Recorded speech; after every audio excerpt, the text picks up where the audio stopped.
tanggal 12 Desember, hari ke-347. Bacaan Ibrani pasal 8 sampai pasal 10. Kristus lebih besar dari hukum Musa.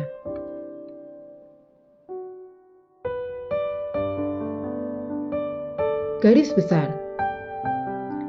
Harun dan putra-putranya melayani di tabernakel yang dibangun sesuai dengan spesifikasi yang Allah berikan kepada Musa. Mereka mempersembahkan korban binatang dan sajian gandum sesuai dengan peraturan ilahi. Semua ini adalah bagian dari hukum Musa yang ditetapkan Allah sebagai perjanjian dengan umatnya di Gunung Sinai. Konsekuensinya, jika Yesus Kristus lebih tinggi daripada Musa dan Harun, itu berarti bahwa Allah telah menetapkan melalui dirinya perjanjian yang unggul berdasarkan pengorbanan yang lebih tinggi. Bahkan, perjanjian lama memberikan kesaksian bahwa sistem Musa bersifat sementara dan akan digantikan oleh perjanjian baru.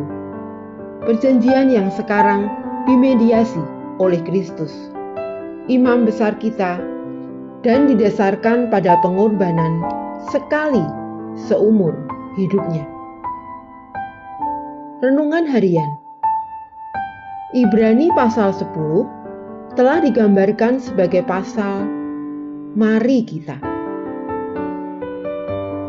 4 kali dalam 4 ayat, Ibrani pasal 10 ayat 22 sampai 25, Anda akan menemukan frasa marilah kita.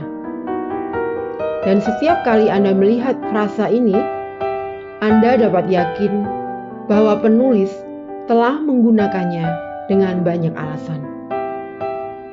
Jadi, saudara-saudara, oleh darah Yesus, kita sekarang penuh keberanian dapat masuk ke dalam tempat kudus, karena Ia telah membuka jalan yang baru dan yang hidup. Dan kita mempunyai seorang imam besar. Karena itu, marilah kita menghadap Allah dengan hati yang tulus ikhlas dan keyakinan iman yang teguh. Marilah kita teguh berpegang pada pengakuan tentang pengharapan kita, sebab Ia yang menjanjikannya setia. Dan marilah kita saling memperhatikan, supaya kita saling mendorong dalam kasih dan dalam pekerjaan baik. Janganlah kita menjauhkan diri dari pertemuan-pertemuan ibadah kita. Demikian menurut Ibrani 10 ayat 19 sampai 25.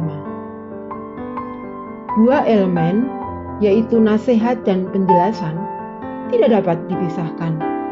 Karena tanpa yang kedua, tidak ada motivasi untuk melakukan yang pertama. Tugas dalam kehidupan Kristen mengalir secara alami dari doktrin. Perhatikan dalam setiap kasus, penulis menggunakan kata kita. Ada tanggung jawab bersama bagi orang Kristen untuk saling memperhatikan, bertanggung jawab satu sama lain, dan mendorong satu sama lain. Mintalah seseorang untuk membantu Anda dengan pekerjaan menghafal ayat Alkitab atau proyek pendalaman Alkitab pribadi Anda minggu ini dengan memeriksa kemajuan Anda setiap hari. Anda berdua akan senang telah melakukannya. Bisikan lembah yang diucapkan untuk menguatkan saudara-saudari Kristen akan didengar di surga.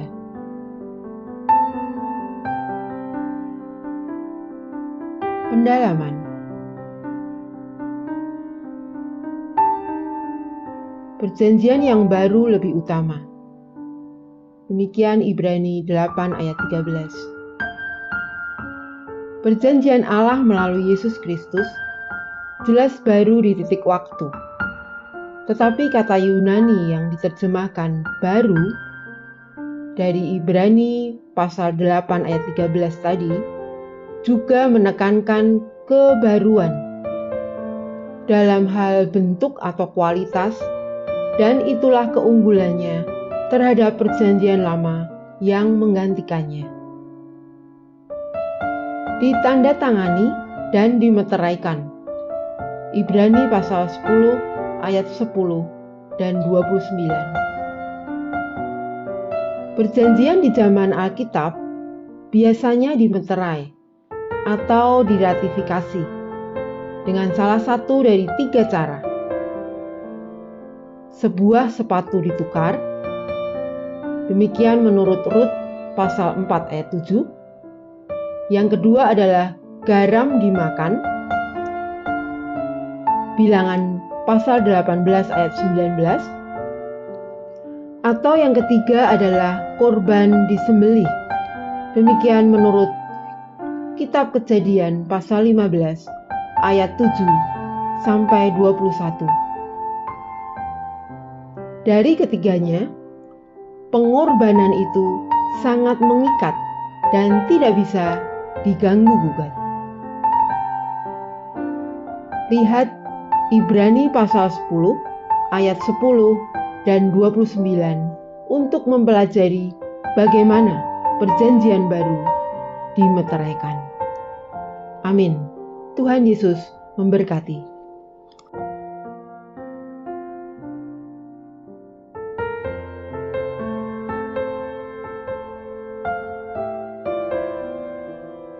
Ibrani pasal 8. Imam besar perjanjian baru. Inti segala yang kita bicarakan itu ialah kita mempunyai imam besar yang demikian, yang duduk di sebelah kanan tahta yang maha besar di sorga dan yang melayani ibadah di tempat kudus, yaitu di dalam kemah sejati yang didirikan oleh Tuhan dan bukan oleh manusia. Sebab setiap imam besar ditetapkan untuk mempersembahkan korban dan persembahan, dan karena itu Yesus perlu mempunyai sesuatu untuk dipersembahkan. Sekiranya ia di bumi ini, ia sama sekali tidak akan menjadi imam, karena di sini telah ada orang-orang yang mempersembahkan persembahan menurut hukum Taurat. Pelayanan mereka adalah gambaran dan bayangan dari apa yang ada di sorga, sama seperti yang diberitahukan kepada Musa ketika ia hendak mendirikan kemah. Ingatlah, demikian firman-Nya, bahwa engkau membuat semuanya itu menurut contoh yang telah ditunjukkan kepadamu di atas gunung itu. Tetapi sekarang ia telah mendapat suatu pelayanan yang jauh lebih agung, karena ia menjadi pengantara dari perjanjian yang lebih mulia, yang didasarkan atas janji yang lebih tinggi. Sebab sekiranya perjanjian yang pertama itu tidak tercatat, tidak akan dicari lagi tempat untuk yang kedua. Sebab ia menegur mereka ketika ia berkata, "Sesungguhnya akan datang waktunya, demikianlah firman Tuhan. Aku akan mengadakan perjanjian baru dengan kaum Israel dan dengan kaum Yehuda, bukan seperti perjanjian yang telah kuadakan dengan nenek moyang mereka pada waktu aku memegang tangan mereka untuk membawa mereka keluar dari tanah Mesir. Sebab mereka tidak setia kepada perjanjianku, dan aku menolak mereka, demikian firman Tuhan. Maka inilah perjanjian yang kuadakan dengan kaum Israel sesudah waktu itu, demikianlah firman Tuhan. Aku akan menaruh hukumku dalam akal budi mereka dan menuliskannya dalam hati mereka, maka aku akan menjadi Allah mereka dan mereka akan menjadi umatku.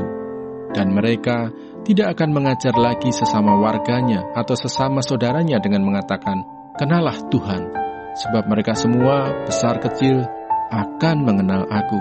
Sebab aku akan menaruh belas kasihan terhadap kesalahan mereka dan tidak lagi mengingat dosa-dosa mereka. Oleh karena ia berkata-kata tentang perjanjian yang baru, ia menyatakan yang pertama sebagai perjanjian yang telah menjadi tua. Dan apa yang telah menjadi tua dan usang telah dekat kepada kemusnahannya.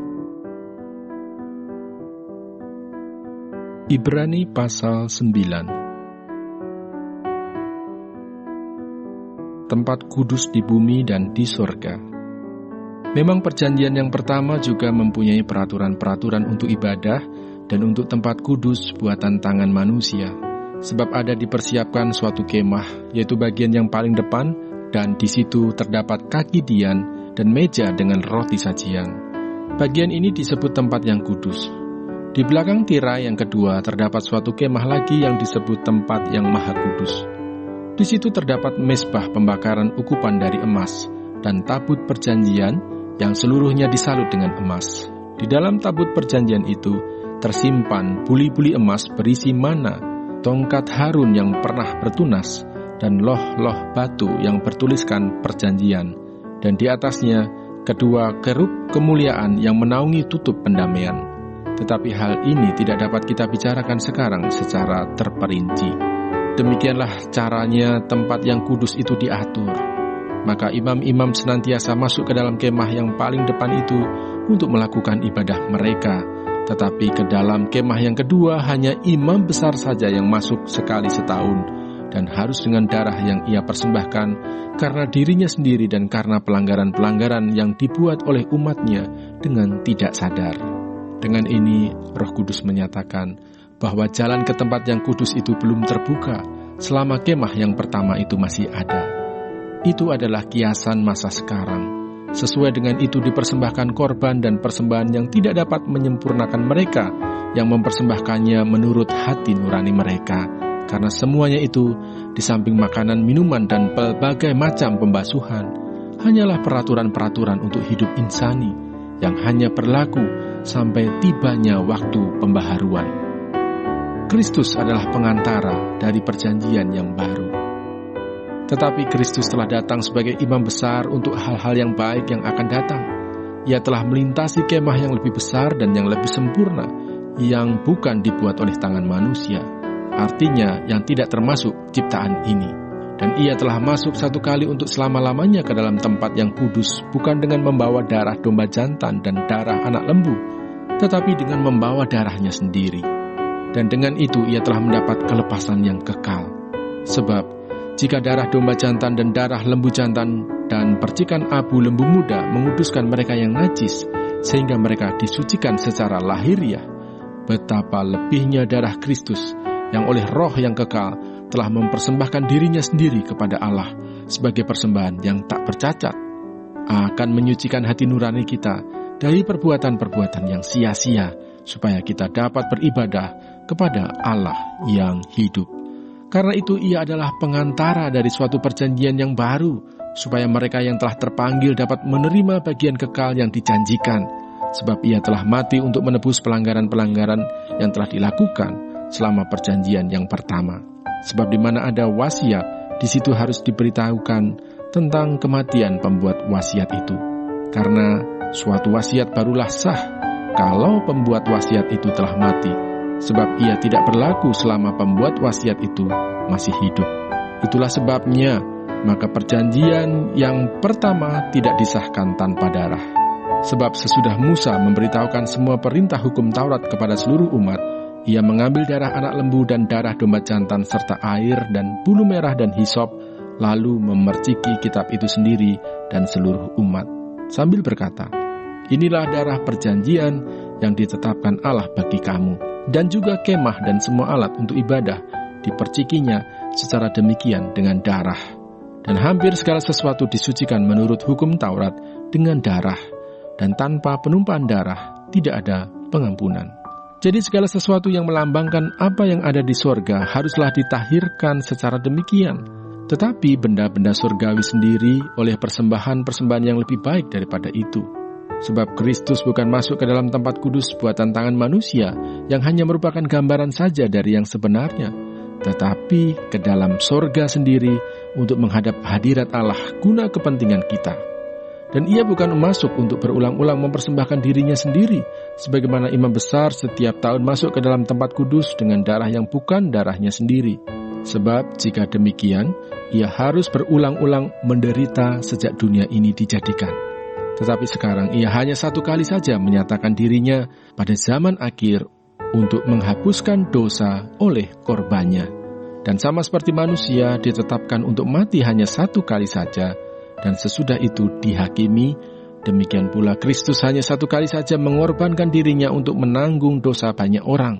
Sesudah itu ia akan menyatakan dirinya sekali lagi tanpa menanggung dosa untuk menganugerahkan keselamatan kepada mereka yang menantikan Dia. Ibrani pasal 10. Persembahan yang sempurna. Di dalam hukum Taurat hanya terdapat bayangan saja dari keselamatan yang akan datang dan bukan hakikat dari keselamatan itu sendiri. Karena itu dengan korban yang sama, yang setiap tahun terus-menerus dipersembahkan, hukum Taurat tidak mungkin menyempurnakan mereka yang datang mengambil bagian di dalamnya. Sebab jika hal itu mungkin, pasti orang tidak mempersembahkan korban lagi, sebab mereka yang melakukan ibadah itu tidak sadar lagi akan dosa setelah disucikan sekali untuk selama-lamanya. Tetapi justru oleh korban-korban itu setiap tahun orang diperingatkan akan adanya dosa. Sebab tidak mungkin darah lembu jantan atau darah domba jantan menghapuskan dosa. Karena itu ketika ia masuk ke dunia, ia berkata, "Korban dan persembahan tidak engkau kehendaki, tetapi engkau telah menyediakan tubuh bagiku. Kepada korban bakaran dan korban penghapus dosa, engkau tidak berkenan." Lalu aku berkata, "Sungguh, aku datang. Dalam gulungan kitab ada tertulis tentang aku, untuk melakukan kehendak-Mu, ya Allahku." Di atas ia berkata, "Korban dan persembahan, korban bakaran dan korban penghapus dosa, tidak engkau kehendaki dan engkau tidak berkenan kepadanya, meskipun dipersembahkan menurut hukum Taurat." Dan kemudian katanya, "Sungguh aku datang untuk melakukan kehendak-Mu." Yang pertama ia hapuskan supaya menegakkan yang kedua. Dan karena kehendaknya inilah kita telah dikuduskan satu kali untuk selama-lamanya oleh persembahan tubuh Yesus Kristus.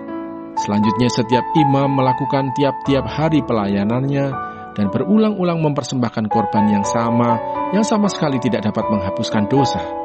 Tetapi ia, setelah mempersembahkan hanya satu korban saja karena dosa, ia duduk untuk selama-lamanya di sebelah kanan Allah. Dan sekarang ia hanya menantikan saatnya di mana musuh-musuhnya akan dijadikan tumpuan kakinya. Sebab oleh satu korban saja ia telah menyempurnakan untuk selama-lamanya mereka yang ia kuduskan. Dan tentang hal itu, Roh Kudus juga memberi kesaksian kepada kita. Sebab setelah ia berfirman, "Inilah perjanjian yang akan kuadakan dengan mereka." Sesudah waktu itu, ia berfirman pula, "Aku akan menaruh hukumku di dalam hati mereka, dan menuliskannya dalam akal budi mereka, dan aku tidak lagi mengingat dosa-dosa dan kesalahan mereka." Jadi apabila untuk semuanya itu ada pengampunan, tidak perlu lagi dipersembahkan korban karena dosa. Ketekunan. Jadi, saudara-saudara, oleh darah Yesus kita sekarang penuh keberanian dapat masuk ke dalam tempat kudus, karena ia telah membukakan jalan yang baru dan yang hidup bagi kita melalui tabir, yaitu dirinya sendiri. Dan kita mempunyai seorang imam besar sebagai kepala rumah Allah. Karena itu marilah kita menghadap Allah dengan hati yang tulus ikhlas dan keyakinan iman yang teguh. Oleh karena hati kita telah dibersihkan dari hati nurani yang jahat dan tubuh kita telah dibasuh dengan air yang murni. Marilah kita teguh berpegang pada pengakuan tentang pengharapan kita, sebab Ia yang menjanjikannya setia. Dan marilah kita saling memperhatikan supaya kita saling mendorong dalam kasih dan dalam pekerjaan baik. Janganlah kita menjauhkan diri dari pertemuan-pertemuan ibadah kita, seperti dibiasakan oleh beberapa orang. Tetapi marilah kita saling menasihati dan semakin giat melakukannya menjelang hari Tuhan yang mendekat. Sebab jika kita sengaja berbuat dosa sesudah memperoleh pengetahuan tentang kebenaran, maka tidak ada lagi korban untuk menghapus dosa itu. Tetapi yang ada ialah kematian yang mengerikan akan penghakiman dan api yang dahsyat yang akan menghanguskan semua orang durhaka. Jika ada orang yang menolak hukum Musa, ia dihukum mati tanpa belas kasihan atas keterangan 2 atau 3 orang saksi. Betapa lebih beratnya hukuman yang harus dijatuhkan atas dia yang menginjak-injak anak Allah, yang menganggap najis darah perjanjian yang menguduskannya, dan yang menghina roh kasih karunia, sebab kita mengenal Dia yang berkata, "Pembalasan adalah hakku, akulah yang akan menuntut pembalasan." Dan lagi, Tuhan akan menghakimi umatnya. Ngeri benar kalau jatuh ke dalam tangan Allah yang hidup. Ingatlah akan masa lalu. Sesudah kamu menerima terang, kamu banyak menderita oleh karena kamu bertahan dalam perjuangan yang berat. Baik waktu kamu dijadikan tontonan oleh cercaan dan penderitaan, maupun waktu kamu mengambil bagian dalam penderitaan mereka yang diperlakukan sedemikian. Memang kamu telah turut mengambil bagian dalam penderitaan orang-orang hukuman Dan ketika harta kamu dirampas, kamu menerima hal itu dengan sukacita, sebab kamu tahu bahwa kamu memiliki harta yang lebih baik dan yang lebih menetap sifatnya. Sebab itu, janganlah kamu melepaskan kepercayaanmu, karena besar upah yang menantinya. Sebab kamu memerlukan ketekunan, supaya sesudah kamu melakukan kehendak Allah, kamu memperoleh apa yang dijanjikan itu. Sebab sedikit, bahkan sangat sedikit waktu lagi, dan Ia yang akan datang sudah akan ada tanpa menangguhkan kedatangannya. Tetapi orangku yang benar akan hidup oleh iman, dan apabila ia mengundurkan diri, maka aku tidak berkenan kepadanya. Tetapi kita bukanlah orang-orang yang mengundurkan diri dan binasa, tetapi orang-orang yang percaya dan yang beroleh hidup